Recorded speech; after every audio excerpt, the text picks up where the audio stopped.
Bonjour Nathalie Vicarini, Casso-Vicarini, fondatrice déléguée générale de l'association Ensemble pour l'éducation de la petite enfance, membre du comité des 1000 premiers jours de bébé.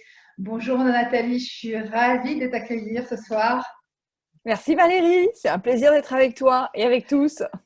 Alors, on va parler du développement du cerveau de l'enfant à tous et à toutes qui nous voyez sur la home de BabyWeb.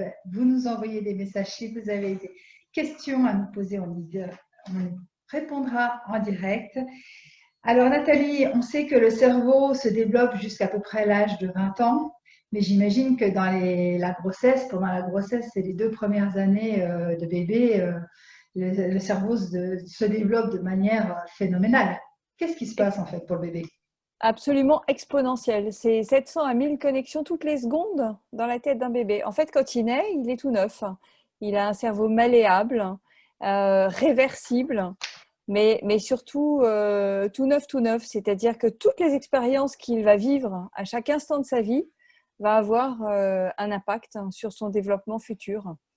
Ça veut dire aussi que toutes les émotions, tous les besoins non satisfaits, les émotions non accueillies vont avoir un impact complexe sur son développement. Et à contrario, quand on répond aux besoins du bébé et qu'on accueille ces émotions et qu'on les accompagne, eh bien, ce seront des facteurs de protection. Euh, on dit de temps en temps oh, il pique une colère, c'est une crise de rage, ça me met en difficulté. Bien sûr, ça met en difficulté chacun de nous, autant les professionnels que les parents. Mais ce qu'il faut vraiment partager ensemble, c'est que ce bébé, il n'est pas outillé pour faire autrement. Un bébé, il n'est pas outillé pour faire comprendre ses besoins que de pleurer. Évidemment, nous, ça nous met en difficulté parce que quand on ne sait pas bien décrypter au début, c'est complexe. On a besoin d'apprendre à vivre ensemble, d'apprendre à se comprendre. Euh, mais dans tous les cas, euh, nous, on a un cerveau qui s'est suffisamment bien développé, notamment le cortex orbitofrontal qui permet de réguler les émotions et puis les besoins vitaux, peut-être de les mettre un peu à distance ou de les faire attendre. Mais le bébé, il n'est pas outillé pour le faire. Donc, il pleure ou il a des postures qui font comprendre ses besoins physiologiques, ses besoins d'attention, ses besoins de sécurité affective aux adultes. Et ce cerveau, il va se développer graduellement, il est en développement permanent. On dit que jusqu'à à peu près l'âge de raison, de 5 à 7 ans, le cerveau est totalement malléable. Il y a eu très peu tout petit, jusqu'à 6-7 ans, l'âge de raison, c'est encore un enfant tout petit. Il n'a pas vécu assez d'expérience pour réguler tout seul ses émotions, pour apprendre à vivre tout seul. Un bébé seul n'existe pas. Donc forcément, ce sont les adultes qui l'accompagnent dans ces expériences de vie qui sont très, très nombreuses. Et si on ne parle que des émotions, le bébé et l'enfant, le tout petit, il est l'émotion qu'il vit. Quand il a peur, il est la peur. Quand il a une grande joie, il est la joie. Quand il est triste, il est la tristesse. Et il n'est pas outillé pour réguler lui-même ses émotions jusqu'à l'âge de raison. Ce n'est pas étonnant, hein, c'est l'âge des grands apprentissages fondamentaux où les fonctions exécutives se mettent en place, par exemple, on en parlera tout à l'heure. Mais on va dire que jusqu'à à peu près l'âge de raison, à partir de 5 à 7 ans, le tout petit est incapable de réguler seul ses émotions et ses émotions, c'est sa vie, c'est son quotidien. Son quotidien est semé d'émotions. Donc, voilà, il a confiance en nous, en les adultes qui savons mettre à distance, réguler nos propres émotions, sauf quand c'est trop difficile pour nous ou trop proche. Mais en tout cas, on est les adultes de référence pour assurer la sécurité affective de l'enfant et l'accompagner dans son développement. La petite enfance, c'est évidemment un facteur de risque, il y a des périodes sensibles, et puis ce qu'on va apporter à l'enfant, c'est des facteurs de protection.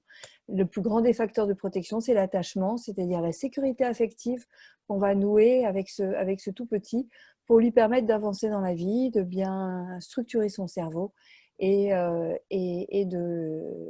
voilà, d'avancer dans son développement. Et puis après l'âge de raison, c'est toute une période pendant laquelle toutes ces expériences de vie, toutes ces expériences du quotidien vont lui permettre de faire mûrir son cortex orbitofrontal, qui va donc permettre de réguler les émotions, les besoins. Et ça, c'est jusqu'à à peu près 25 ans. Donc, c'est pas étonnant qu'à l'adolescence, il y ait quelques réminiscences de la période de petite enfance avec des oppositions majeures, parce que, c'est voilà, c'est le rôle des émotions que de venir chatouiller le cerveau qui réfléchit, qui est le cerveau supérieur, le cerveau des apprentissages et de la mémoire. Alors, pour mieux comprendre, peut-être pour nous dire comment fonctionne le cerveau, on a une question. Est-ce que le cervelet a une incidence sur le cerveau? Alors, je ne suis pas neuroscientifique, je suis professionnelle de la petite enfance. Je peux vous dire que je fais des observations quotidiennes et je travaille avec les professionnels pour essayer de partager cette connaissance. C'est ce nouveau champ de compétences sur le développement de l'enfant que sont les neurosciences. Globalement, il y a trois cerveaux, hein. Il y a le cerveau reptilien, le cerveau primaire, qui est le cerveau qui s'active quand on est en danger. Il y a trois réactions possibles. Il y a la fuite, qui est instinctive, hein. Il y a l'attaque et puis se figer. Voilà, l'enfant, il a trois possibilités quand il est en danger. Et puis, il y a le cerveau émotionnel qui est le cerveau de toutes les émotions. On ne peut pas dire que toutes les émotions font partie de la vie. On ne peut pas dire qu'il y en a qui soient négatives et positives, mais ce sont des temps de vie qui nous permettent de grandir. La peur, la tristesse, la joie, le dégoût qui n'est pas qu'alimentaire, l'amour, la colère. Ça, ce sont des émotions qui nous permettent d'avancer dans la vie et puis de mûrir petit à petit en fonction de ces expériences qui vont être accompagnées par les adultes en qui l'enfant a confiance. Voilà. Mais je ne vais pas prendre la parole pour les neuroscientifiques. Voilà, je sais simplement que cette régulation des émotions, elle est possible si on accompagne l'enfant avec bienveillance, si on l'accompagne en toute sécurité affective et qu'on vient répondre à ses besoins, aux besoins du tout bébé le plus rapidement possible et de façon la plus constante possible pour que l'attachement puisse s'arrimer et se consolider au fil de la petite enfance. Et puis pour les enfants un petit peu plus grands, en répondant à leurs questionnements, en soutenant, en accueillant leurs émotions. Accueillir l'émotion, c'est une très très grande part de l'accompagnement de l'enfant, puisque l'enfant a des émotions toute la journée, ce qui est normal, complètement normal. Et l'accueillir et puis l'aider à les réguler, mettre des mots, ça c'est très très important. Voilà, ça c'est notre mission de tous les jours avec les parents et les professionnels de l'enfance. Nous, on est des professionnels de terrain, on fait des observations et on essaye d'accompagner au mieux les besoins.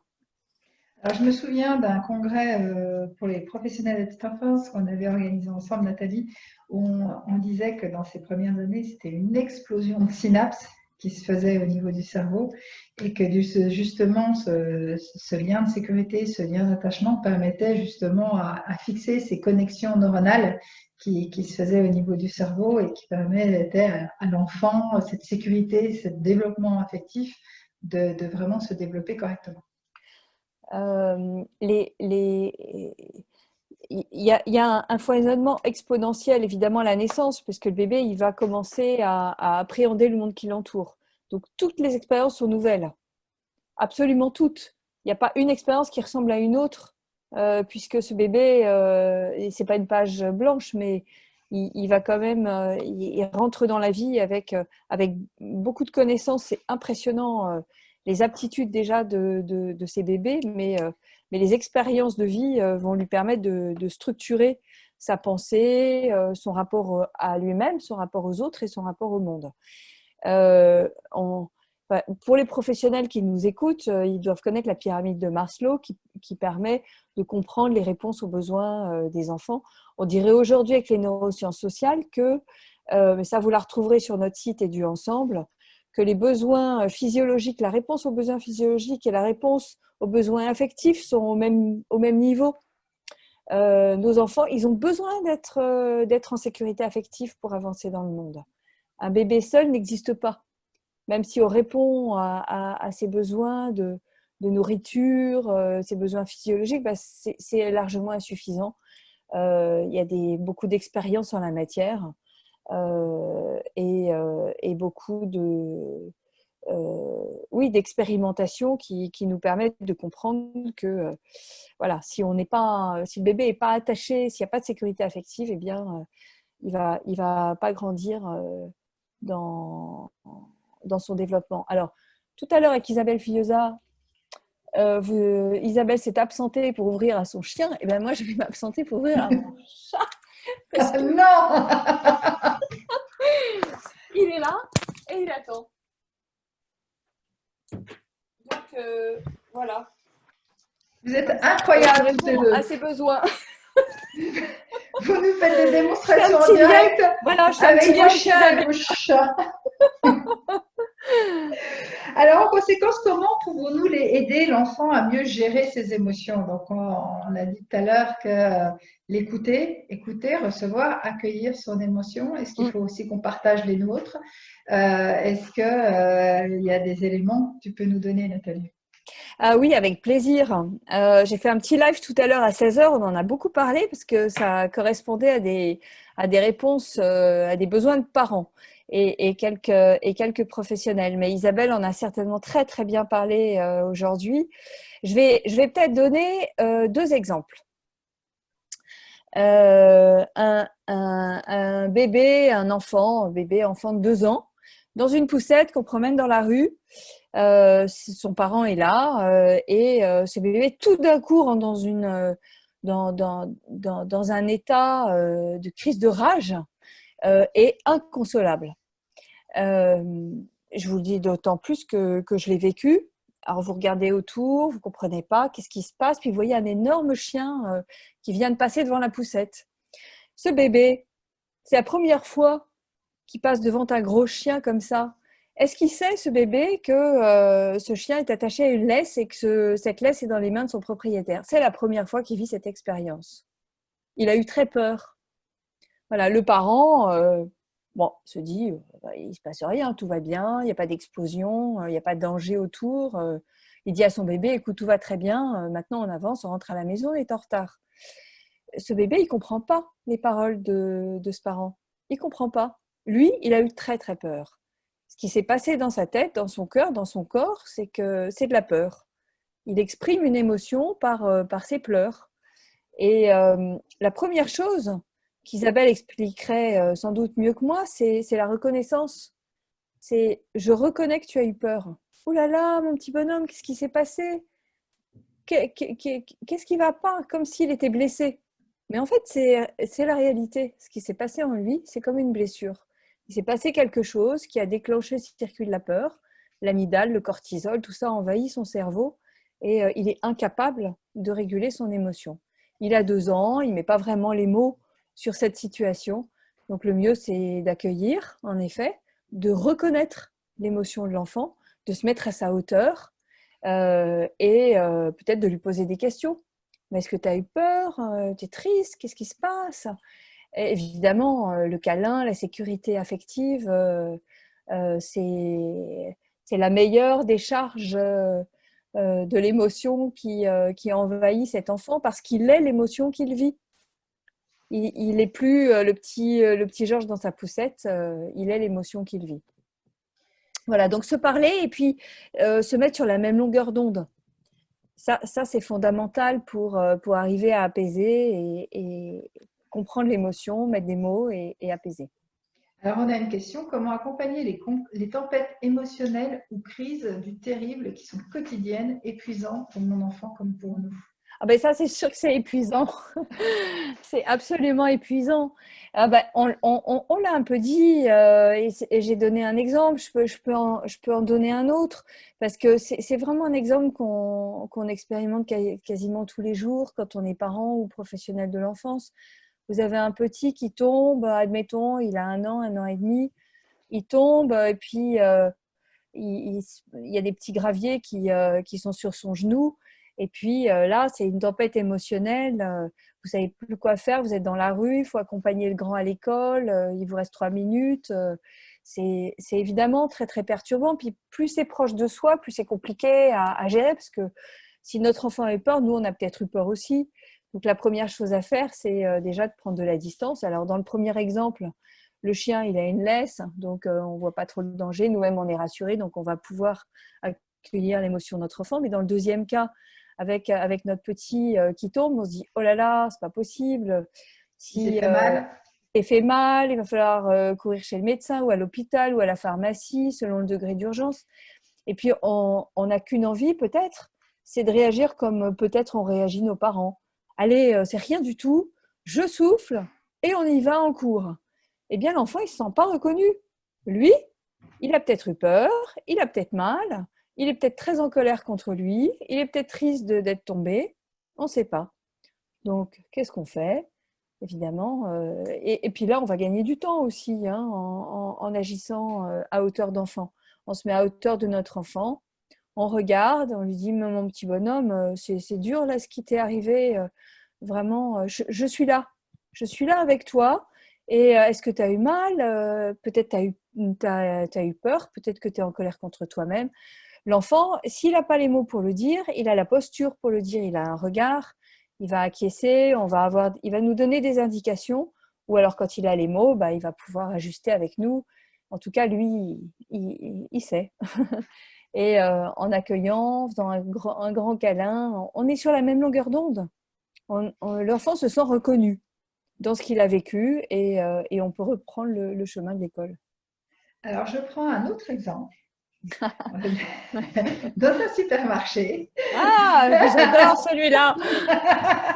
Celui-là, il n'y a pas d'accident, tu n'as pas eu peur, ouais. tu veux des bonbons, ouais. mais tu ne peux pas manger des bonbons tout le temps. C'est ça, c'est ça. C'est pas possible. J'adore cet exemple, Alors toi, tiens Valérie, avec ta petite dernière, là, quand elle était toute petite et que tu allais faire les courses au supermarché, que tu la mettais là devant dans le petit siège là devant le caddie, tu dis, tout va bien, c'est un petit siège pour un bébé, elle va être bien comme tout, 360 degrés, elle va tout regarder. Je me concentre, j'ai ma liste qui fait 2 pages. Je cherche mes pâtes sans gluten, mon poisson fumé, machin pour mon dîner, etc. Je suis très concentrée, ça dure 1 heure. Au bout d'1 heure, ma petite, elle en peut plus. Elle a 1 an et demi, ça fait exactement 1 heure que sa maman se concentre sur quelque chose alors qu'elle est en face de moi.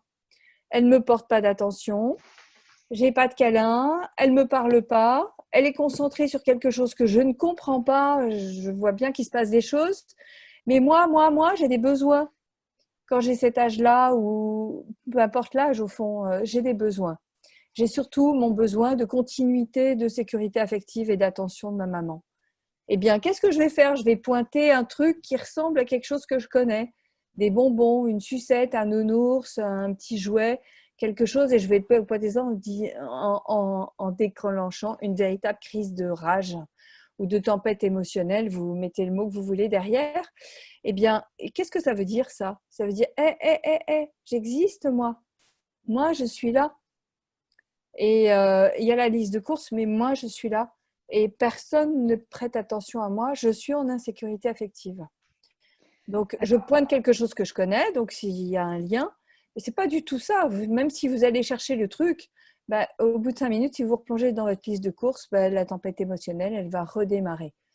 Donc, pareil, je suis à hauteur de mon enfant, j'accueille son émotion, j'essaye de l'identifier, je mets des mots sur cette émotion, je propose un câlin, un accueil de l'émotion et on poursuit ensemble parce qu'il y a des tas de choses à faire dans le supermarché avec un bébé pour ensemble faire ses courses.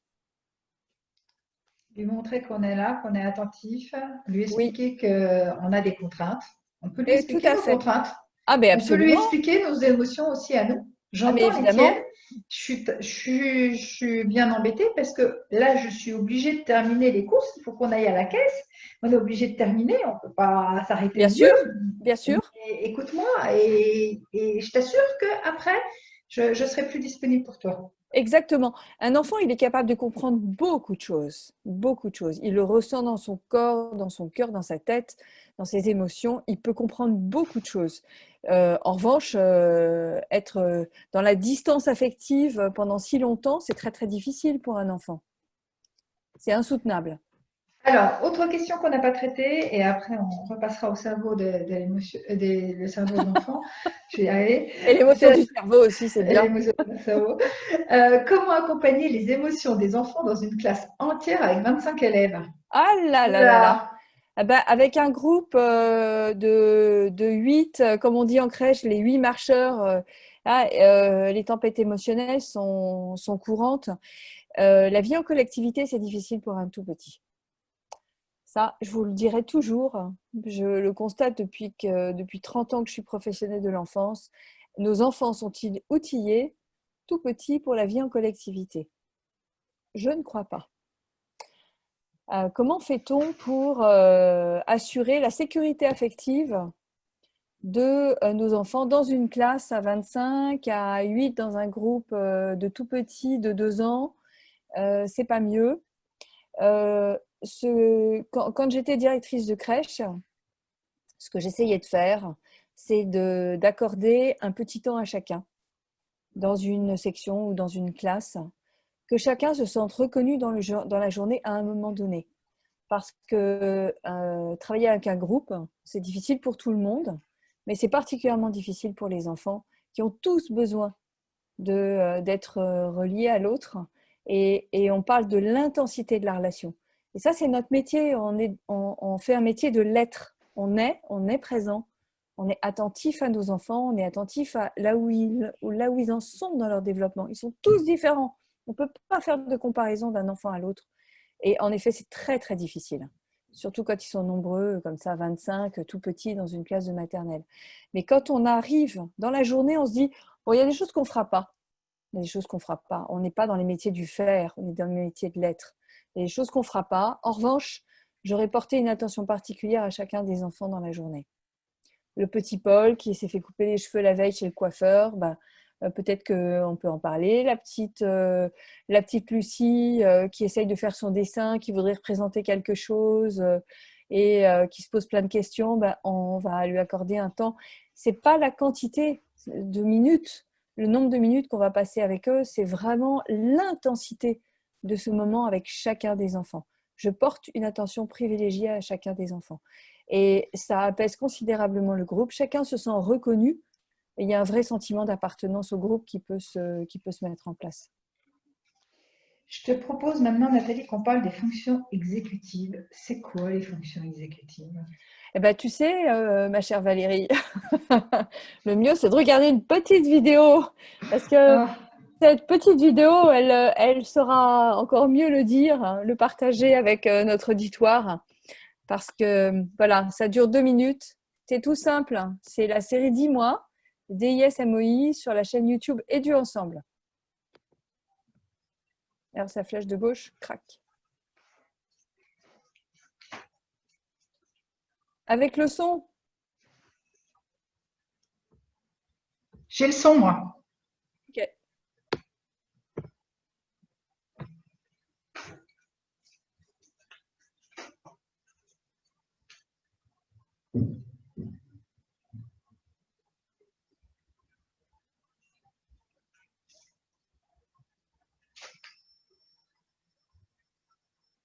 Ils n'ont pas le son.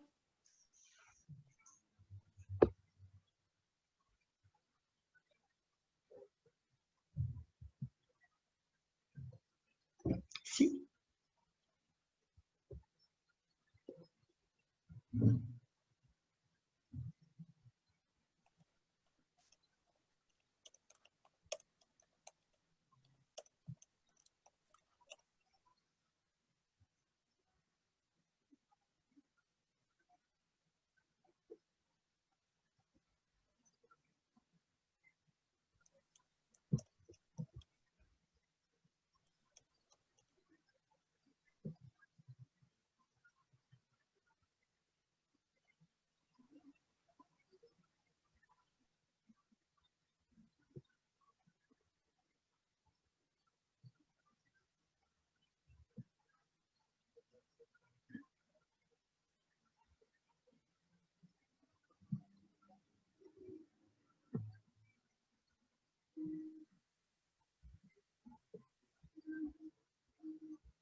Valérie? Ouais, alors je ne sais pas si vous avez eu le son, on a mis le lien du coup dans les commentaires ici. Alors attendez, oh là là là là là là. Tout va bien. Tout va bien. Pourquoi que je voulais pas passer la vidéo? Tu vois pourquoi? Alors, la situation dans la piscine est vraiment pas le meilleur exemple. Et elle est un petit peu stigmatisante, mais l'explication scientifique est vraiment très intéressante. L'enfant a besoin, pour accéder aux fonctions exécutives, de pouvoir réguler ses émotions, pour accéder à la mémoire de travail, à l'autocontrôle, à la planification et à la flexibilité mentale. On voit ces 4 fonctions exécutives sur la partie centrale de la vidéo, mais vous pourrez la regarder après. Tant que l'enfant est en difficulté pour réguler ses émotions, c'est-à-dire que la partie frontale du cerveau, le cortex orbitofrontal qui est derrière les yeux, n'est pas suffisamment mature, eh bien, ça va être difficile de réguler les émotions quelles qu'elles soient. Hein, parce que cette partie préfrontale, elle est le siège de la mémoire et des apprentissages fondamentaux. Et tant que l'enfant tout petit est dans l'émotion qu'il vit, et qu'il n'a pas encore accès à cette régulation émotionnelle telle qu'on en a parlé avant, eh bien, les fonctions exécutives sont complexes. Donc, d'où l'importance de bien accueillir, reconnaître, accueillir et accompagner les émotions, parce qu'on va pouvoir aider les enfants à vraiment faire mûrir leur cerveau, et notamment la partie frontale, qui permet la régulation des émotions. Alors, il y a une vidéo qui est très intéressante sur YouTube, la chaîne Édu Ensemble, et la série 10 mois DISMOI, vous en avez vu une, et il y en a 2 sur la régulation des émotions, où on voit, il y a l'exemple de ce cavalier qui essaye de retenir son cheval sauvage. Ben, c'est comme la partie frontale du cerveau qui essaye de réguler la partie émotionnelle du cerveau pour accéder justement aux fonctions exécutives. Et ces fonctions exécutives, précisément, elles permettent à l'enfant d'acquérir les apprentissages. C'est-à-dire que quand on arrive à l'école pour aborder ces apprentissages fondamentaux, la lecture, l'écriture, si la régulation émotionnelle n'a pas été acquise, enfin en tout cas bien avancée, eh bien c'est difficile de rentrer à l'école, d'être attentif et prêt pour les apprentissages fondamentaux. On arrive à la fin de cette demi-heure, Nathalie. En conclusion, C'est que terrible. devons-nous faire? C'est terrible, hein? Ah, Ça va c'est toujours trop terrible. vite, c'est Ah, terrible. c'est affreux. Que devons-nous faire alors pour accompagner le développement du cerveau de l'enfant? Je crois que dans un premier temps, c'est important qu'on partage des connaissances. Nous, professionnels, qu'on soit des facilitateurs, qu'on permette aux parents d'avoir confiance en eux, d'arriver à se parler un langage commun autour du développement de nos enfants, c'est-à-dire partager de la connaissance à jour, internationale, rester en veille, parce qu'on n'élève pas un enfant aujourd'hui comme on l'élevait il y a 10 ans. On a des nouvelles connaissances, les neurosciences, c'est des connaissances quasiment quotidiennes qui interviennent. L'épigénétique, la qualité de vie du quotidien qui impacte le développement, mais aussi l'expression des gènes, c'est-à-dire qui fait la société de demain, c'est fondamental comme connaissance. Et vraiment, entre professionnels et parents, tous les professionnels, hein, les juges pour enfants, les professionnels de l'éducation à l'école, les professionnels de la petite enfance, dans les PMI, dans les CAMS, etc., la protection de l'enfance, on a besoin de se parler un langage commun, à jour et scientifique autour du développement de l'enfant. Parce que sinon, on ne sait pas de quoi on parle. Il y a des vieilles croyances et voilà, ça c'est la première chose. Il y a des facteurs de risque, notamment avec le Covid. On a eu des moments très très difficiles et on doit vivre avec aujourd'hui. Ça c'est un facteur de risque très lourd et le développement de l'enfant, il est jalonné de périodes sensibles. Ça c'est du facteur de risque. Et en face, on doit mettre en place des facteurs de protection. Et les facteurs de protection, c'est d'abord la connaissance partagée, la connaissance juste, scientifique, à jour, entre nous tous, toute la communauté éducative, rester en veille sur les connaissances parce que ça bouge tout le temps. Et élever un enfant, il n'y a rien de plus difficile. Qu'on soit professionnel ou parent, c'est vraiment élever. Et ça veut dire qu'on doit partager cette connaissance Important de bâtir une confiance en soi pour répondre aux besoins de nos enfants, parce que c'est pas facile. On peut être exténué et très très agacé d'être sans cesse sollicité, mais voilà, ça c'est notre mission et on essaye de la remplir au mieux. Et puis se faire du bien à soi-même pour faire du bien aux enfants. Parce qu'on ne peut pas enchaîner nos journées de travail, nos journées avec nos enfants, si à un moment donné, on n'a pas des soupapes qu'on va appeler des soupapes de sécurité, comme la respiration, comme se faire du bien avec, voilà, comme on le fait là maintenant. C'est un moment super agréable. Faire de la gym, sortir dehors, de recevoir la lumière naturelle, faire du sport, etc. Ça, c'est des facteurs de protection. Renforcer nos défenses immunitaires. Tout ça, ça va nous permettre d'aller bien et de bien accompagner le développement de nos enfants. Être bien avec soi-même pour être bien avec les autres. Ben, merci Nathalie, tu nous fais du bien.